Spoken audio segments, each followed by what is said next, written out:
Hello, everybody. My name is Jay Lawson, and I am the teacher of your sons and daughters for algebra this year.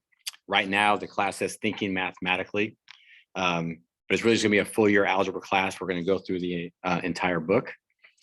For those of you that don't know me, and got to meet a lot of your children in the summertime, but I also know when there was a parent meeting, I was on my 1 week of vacation before summer school started. I've been teaching at St. Mary's for about 34 years. I've had 3 children graduate from St. Mary's already, and I have a freshman daughter who's also in your guys' class of 2025. I've been coaching track and field my entire time here and probably done over 25 years of coaching football. I've been the athletic director for 4 years. I was the dean of students for about 10 years. So I've done a lot of things in the school. And I really enjoy this place and love this place. And hope all of you families have a great experience here as well. So just to kind of go over the course a little bit, if you go to our website and click over academics, hover over academics, you'll be able to find the teacher web pages. And if you'll click that and go down to Mr. Lawson's period 2, that will take you to my class pages. The first thing you should see there is the homework assignments for every day. So I'll keep updating that daily. I also like to bold print and put your quizzes and tests on there that your sons or daughters will have days in advance. So there are never any surprises in my class. There are no pop quizzes, etc. And then if you look to the right of my homework, you'll find the syllabus, which you could read at your leisure. It's got all the details, which I will summarize right now. There's also an assessment calendar right underneath that, and it's approximate, but it kind of gives you a good gauge of the flow of the class, which I'll have to adopt depending on the pace and how things are going within a day or two. And then over on the left, you'll see like chapter 1, chapter 2, chapter 3. And when you click on the chapters, I'll have the lessons for the week, what topics we're going to go over. And to the right of those, I will continue to load in notes. So right now you have a bunch of chapter 1 notes in there. So if students are struggling, need to look at something at home, you have access to notes that I've written up over time and kind of summarize what's in the book. Maybe told them things to look out for that have given students trouble in the past, et cetera. So those could be some good resources if they're struggling at home. So we're going to cover about 4 chapters a trimester. Every algebra class is going to cover the entire same book for algebra. And it's just what pace we go at is going to be probably the only difference. So the textbooks are also under academics, but I'm pretty sure almost everyone in my class has their textbooks.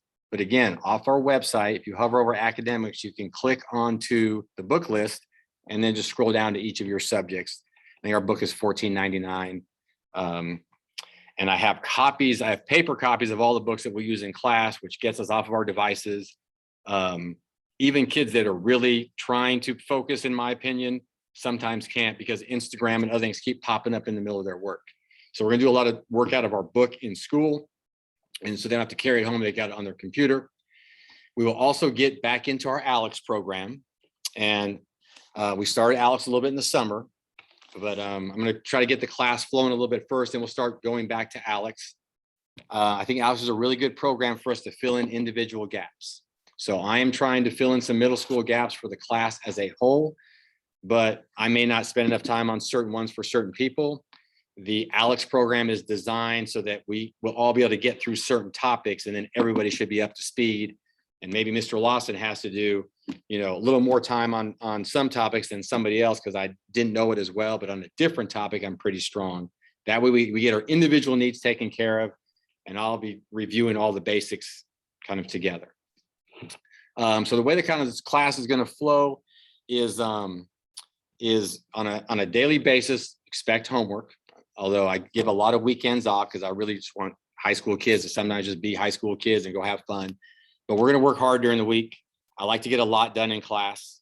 So I'm going to really be on the kids to participate and make mistakes at your desk and do your work and be involved. And I'm going to walk around a lot and try to check in. And if we get our work done in class and then the homework I have scheduled gets done in class, I don't need to give them homework just to have homework. We got to get through certain amounts of our lesson. I also like the homework to be a test for whether or not the lesson went well.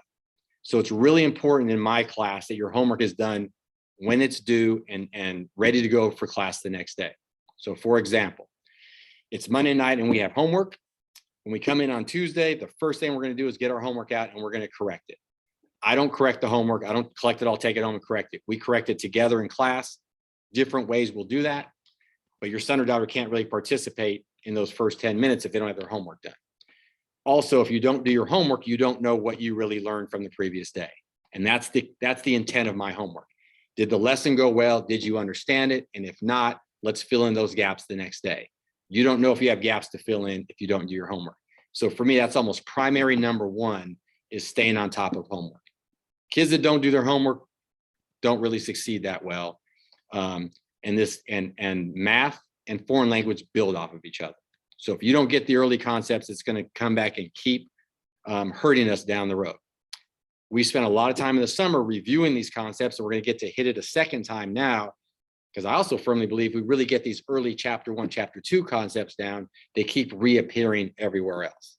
And my job is to try to teach your children that we don't want to keep relearning how to add things together. Let's learn it once and let's apply it to chapter 2, chapter 5, chapter 7, chapter 8. That's one of my jobs. So homework should be no more than about 30 minutes. I don't give them homework to figure things out at home. You're not going to look at a video and try to learn it. That's my job. So most of their homework, they should have examples in their notes from that day in class. And I'm basically asking them, practice what I went over in class and come back and tell me what you missed so I can reteach it to you. So homework has to be done when it's due. Now, if you're absent for anything in my class, you have time to make it up. Obviously, I don't need you to turn your homework in the day you're sick. If you already had it assigned to you in class and then you were sick when it was due, just have it with you when you come back, and I'll be able to give you the homework that you missed when you were gone. So from homework, there's also tutoring. So every day after school, we have A block, and that's a great way to get homework done. I really push with your student or your sons and daughters that if you have any sports going on, any drama, any music, any practices you have to do later, leadership, if you're doing extra things after school, using A block to get work done is going to make your night so much better. So oftentimes they should be able to plan out and get a couple assignments done at A block, or come in with me. We get our homework all done. They go home. They're all relaxed and not worried about it later. So A block's a great thing for that to happen, but it's also a good way for when you're absent, you come in, I can help you learn the lesson you missed. When you are not understanding something, you come in, we can review it. I will help your kids review for tests. So we have a chapter 1 test coming up. We'll have a review session before that for anyone that wants to show up. A blocks are not required, but they're really good ways to be successful and get ahead on your work. As far as grading goes, I got a whole grade breakdown in my syllabus for you. But pretty much we have about a test or a quiz a week or so. We won't have anything this first week. We'll just kind of get our feet on the ground. Quizzes are usually 3 to 4 sections, 50 points, chapter tests, full chapter. We skip a section, I'll let them know, 100-point test. No retest on quizzes. You basically get to retest your quiz when you take the chapter test, because the earlier information will be on there with the later information from the chapter, but every chapter test can be retested. Now, my retesting policy is in there. It's pretty much, they're going to do their corrections. And then I usually give them some kind of a sheet that's got practice problems that I want them to show me they know how to do, so that when we do take the retest, we have relearned it, we have practiced it, and we're not just taking another test without doing anything to learn the material. And I'm available at A blocks for that work to happen. They could do it with other students. If you have a tutor or yourselves that like to work with them, I'm not requiring them to be at my A block. I'm just requiring them to get that work done. And I just want you to know I'm always available to help. We usually do the retest about a week later. They'll happen at the A blocks after school. So I will announce that ahead of time, and I usually give them a 2-day window to take it. For example, if I got volleyball people in my class that have a volleyball match on Wednesday, they're not going to be able to make a retest. But if I got cross country and they have a meet on Thursday, they can't make my retest. So I will make the retest available Wednesday and Thursday. And it just means you got to make it fit for your schedule. You can't forget and then have a game, and then I'm not going to reschedule the retest. So I will make sure that every student can make it when I announce it, and I'll change my dates if they can't. But then if they miss the retest, there's no makeups.